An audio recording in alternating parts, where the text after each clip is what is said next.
Buddhists cannot resist weeping when they feel the great influence of this place.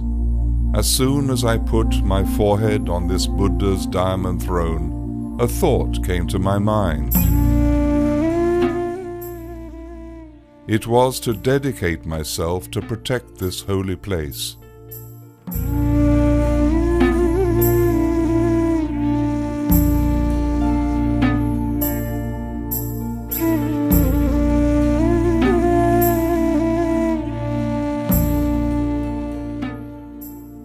I asked the Venerable Kosen whether he also agreed as soon as this noble thought came to my mind. He not only agreed with me, but his thoughts were the same.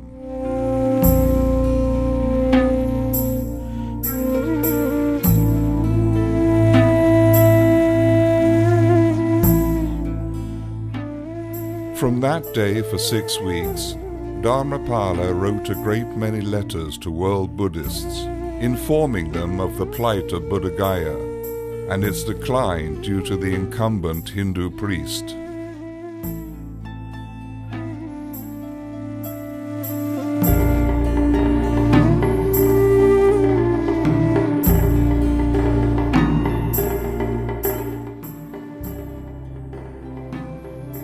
In spite of the response he received to the letters, on May the 31st, 1891, he called for a gathering at Vidodia Pirivena, Malikakanda in Colombo. The main objective was the call for all Buddhists to unite with the slogan, "Save Bodhi Gaya." This meeting resulted in the formation of the Maha Bodhi Society of Bodhi Gaya.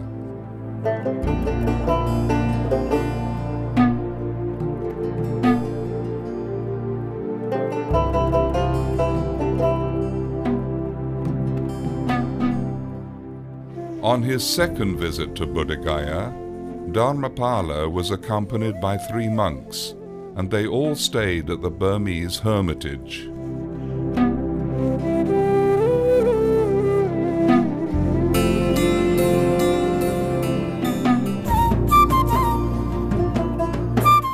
At this time, southern Sri Lanka had been under colonial rule for 3 centuries.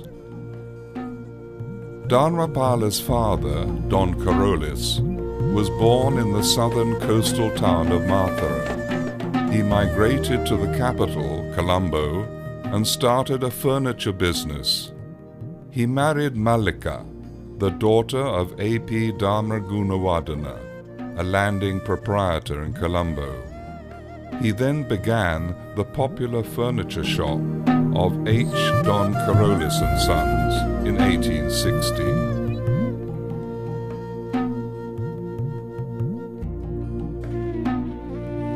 The birth of the first child of Don Carolus and Mallika was notified to the Venerable Mahoti Vata Gunananda Thera, who was a resident monk at Deepa Dutarama, Kotahena.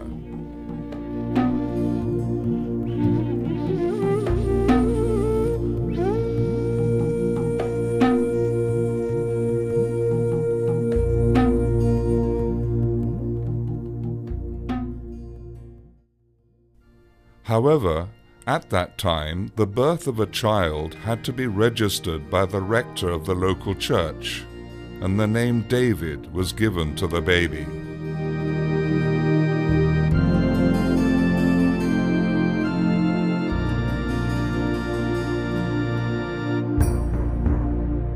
Colonial rule had spread far and wide in the country.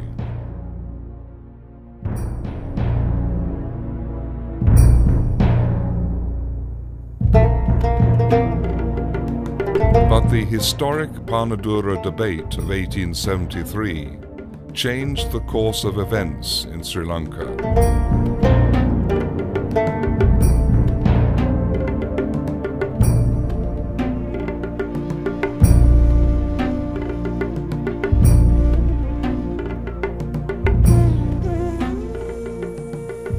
I went on foot from school to listen to a lecture. The welcome speech and the lecture, given in English by Colonel Henry Steele Olcott, the American Buddhist revivalist, were given to me to translate into Sinhala by the Venerable Gunananda Thera. After the lecture, my family stayed on. When Colonel Olcott shook my hand, the wisdom I gained cannot be described in words.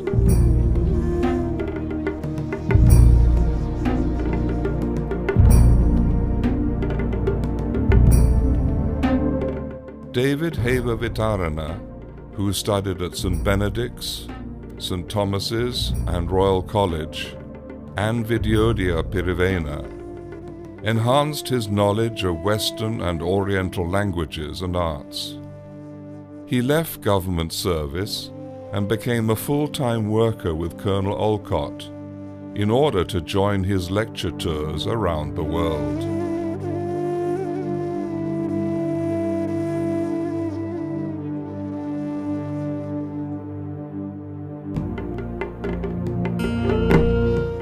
An incident which shook Buddhists was the killing of a person after an attack on a procession near the Kotahena church.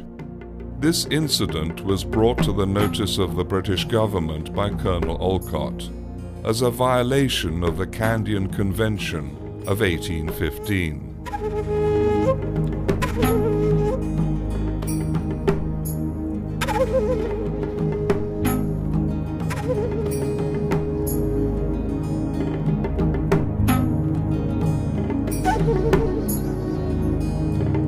The result was the declaration of Vesak Poya Day as a public holiday, the appointment of separate registrars for Buddhist marriages, the handing over of Buddhist temporalities to Buddhists, and the non-prohibition of Buddhist processions.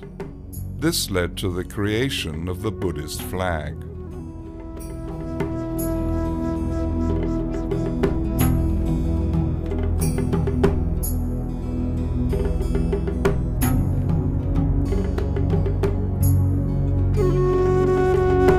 Dharmapala was vested with not only the post of secretary of Colonel Olcott's Buddhist Theosophical Society, but also the posts of Sarasavi Sandarasa, and was the first manager of the Buddhist schools of the society. In 1893, he was invited to address the World Parliament of Religions in Chicago.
While returning from a series of lectures in America, he met Mary Foster Robinson at Honolulu, which led to her support of Dharmapala's national, social, and cultural activities.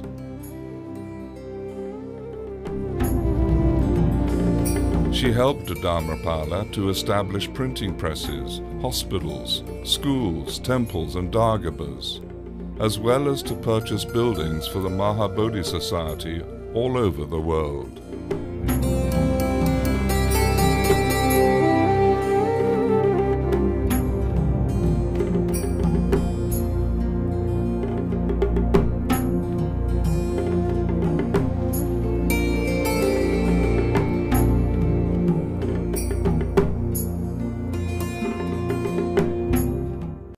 The realization of the importance of national education led Colonel Olcott and Dharmapala to inaugurate the Buddhist educational revival throughout the island under the leadership of the Buddhist Theosophical Society.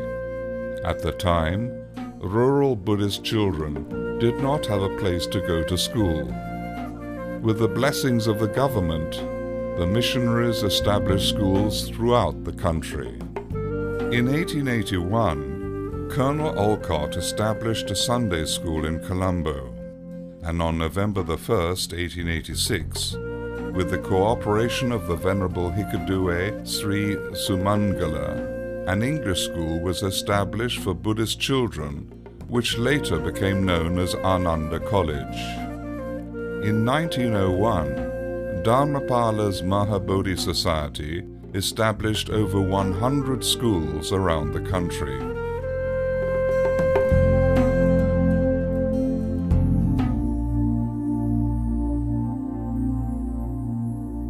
We should learn to stand on our own 2 feet. We should not rely on foreigners. We should start our own industries, Dharmapala remarked.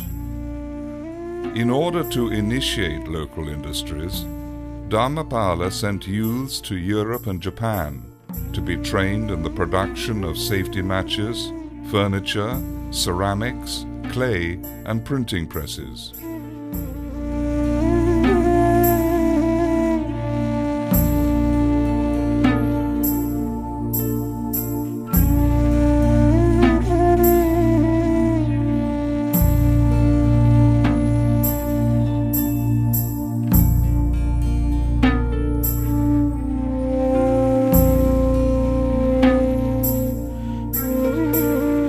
Dharmapala visited the villages situated in the far south of Sri Lanka using canoes and boats. He reached villages in the hilly region of Hiniduma and the coastal towns of Veligama and Matra by palanquin to obtain more funds for the movement to upgrade the living conditions of the poor.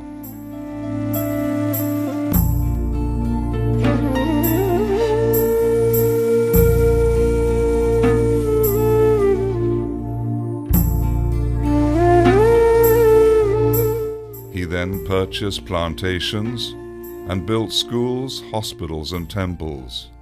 He also built houses for his stay during his visits.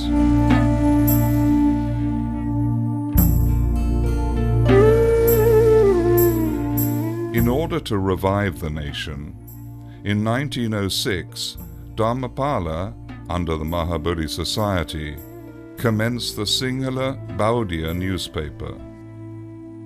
We don't have a national newspaper. No newspaper to express the voice of the nation or to protect Buddhism.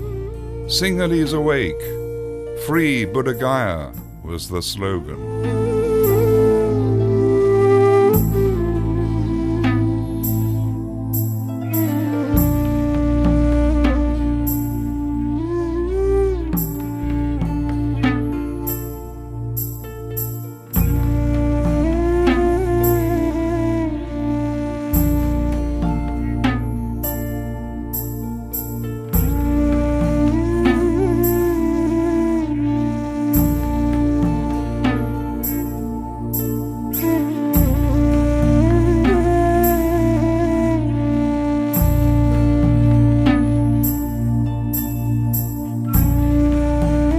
Commenced the journals Buddhist Mahabodhi and the British Buddhist, and the Buddha Gaya pamphlets in English for locals and foreigners to spread his campaign to the world.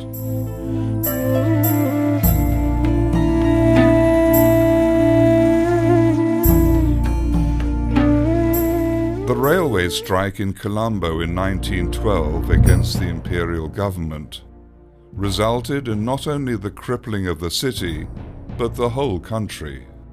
Dharmapala was the orator who spurred the strike.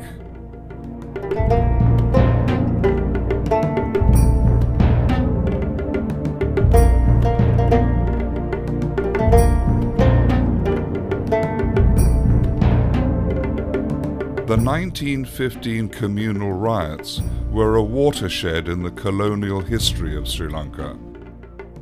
Many nationalists were taken into custody, and the Sinhala Baudia newspaper was sealed and banned. Dharmapala was kept under house arrest in India.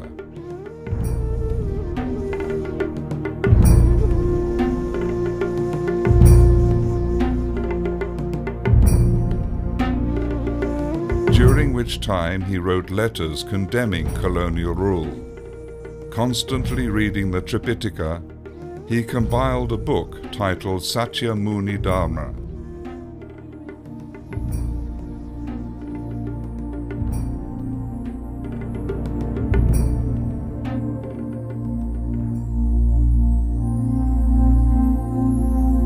He devoted his time to enshrine the Buddha relics discovered by Indian archaeologists constructing the Dharmarajika Vihara in Calcutta. The funds were obtained from the trust of the American Mary Foster Robinson.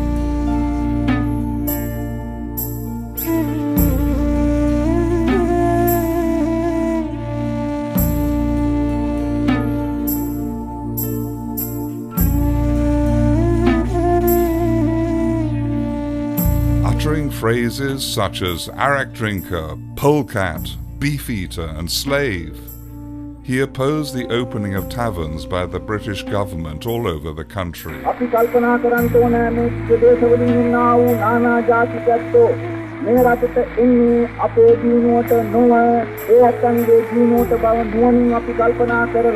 අපි උන්ගෙන් දේරෙන්ට කොටියාගෙන් දේරෙන්නේ කොහොමද එමෙන්න දේරෙන්ට අපි කර්මාන්ත විද්‍යා ශිල්පාදියක් ගෙනගෙන පුළුවන් පමණ උන්ගේ ප්‍රයෝගවලට ජීමත්කමට ඕපියම් කියනා වූ ආදියට brandy whisky ආදියට තමන්ගේ මුදල් නොදී පුළුවන් පමණ අපි දීර්ඝ කර සම්බුද්ධ වේගන යනා වූ ඒ අන්තරාව කල්පනා කරගෙන අපි ඒවයින් දේරෙන් ඉස්සර ගන්න ඕන.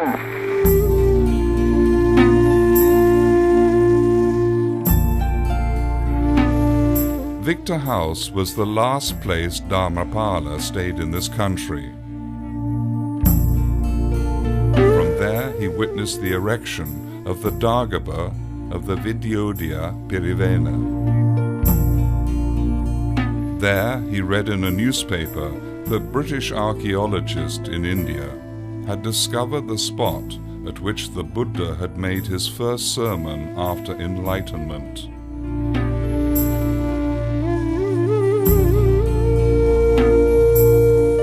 Dharmapala decided to go immediately to Benares. So he proceeded to India, and while building a temporary rest at Isipatana in Benares, he slept under the Nuga tree, which is still standing.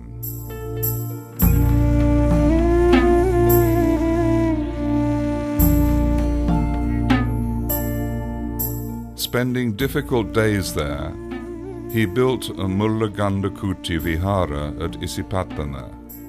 Hundreds of thousands of Buddhists from around the world visit these holy Buddhist sites in India due to his efforts.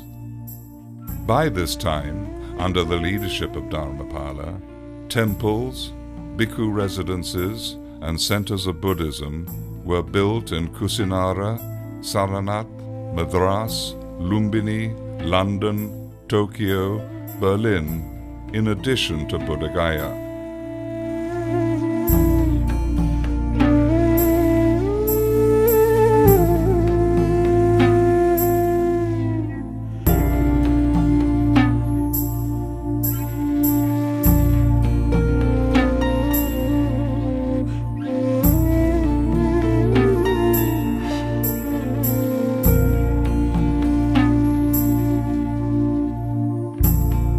I received more help from other countries than from my own country. However, some people in Lanka, while not subscribing a half-cent for the work I am doing in the Holy Land, are asking the details of expenses from me. I'd like to see my end in India, the Holy Land where Buddhas were born.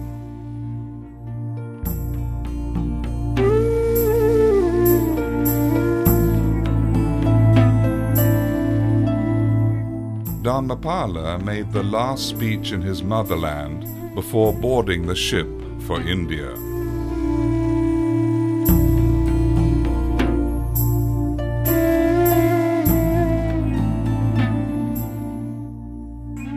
On July 31st, 1931, at the auspicious hour of 9:30 p.m.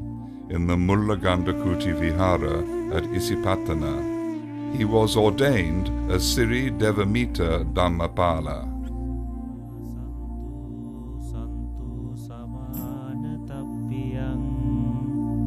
Imang chivara madasa pabbajitva sukhang chare.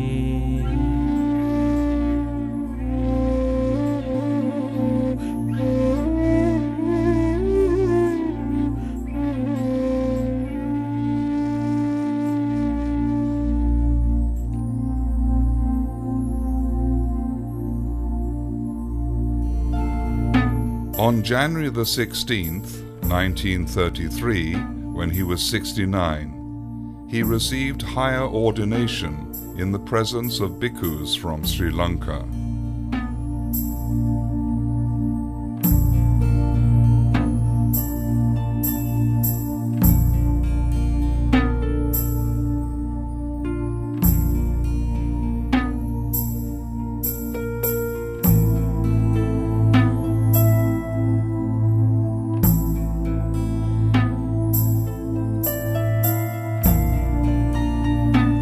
Anagarika Dharmapala, who had spent a long, active, challenging and creative life, passed away a few months later on April 29th at the Mullagandakuti Vihara. I will be reborn at Benares, and once again the Buddha Sasana will prosper to spread the message of the Sakyamuni, which leads to Nibbana and its peacefulness. To spread the Dhamma, I will be reborn here even 20 times, were his last words.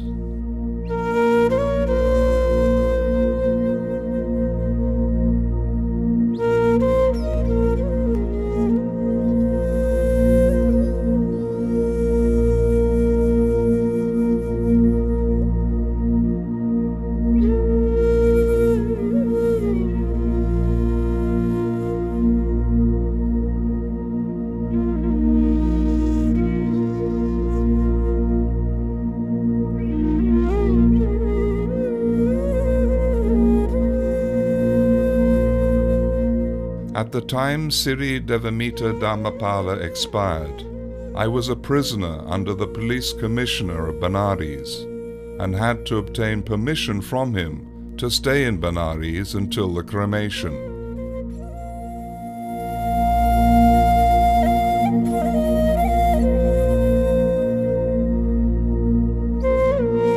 The suggestion I made that the coffin should be carried not by laymen but by Buddhist monks was accepted. So, with the novices, I carried the coffin. By taking on this task, I paid my last respect to him. Thus wrote the Venerable Sri Saranankara Thera.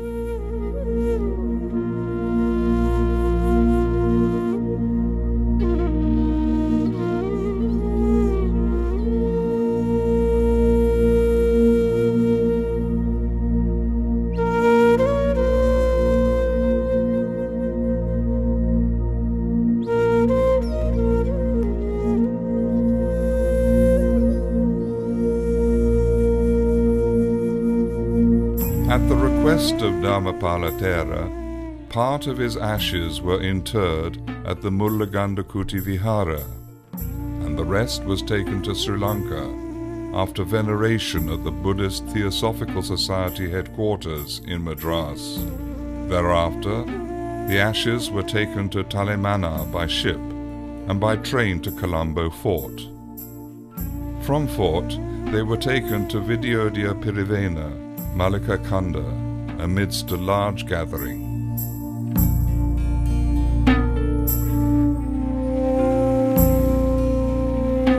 Davala sudu avatar dutu sand වෙවුල වෙවුලා මිනිස් ගොන්නුව කුලල බිඳගෙන දුවන සමයක නිවට සිහලුන් උසිගැන්නුව සිහල පපුවක තිබෙන එඩිතර ගතිය බටහිර තනට පෙන්නුව සිහල ජාතික වීරයා සිහිකරව් අප පෙරමුණට ගෙන්නුව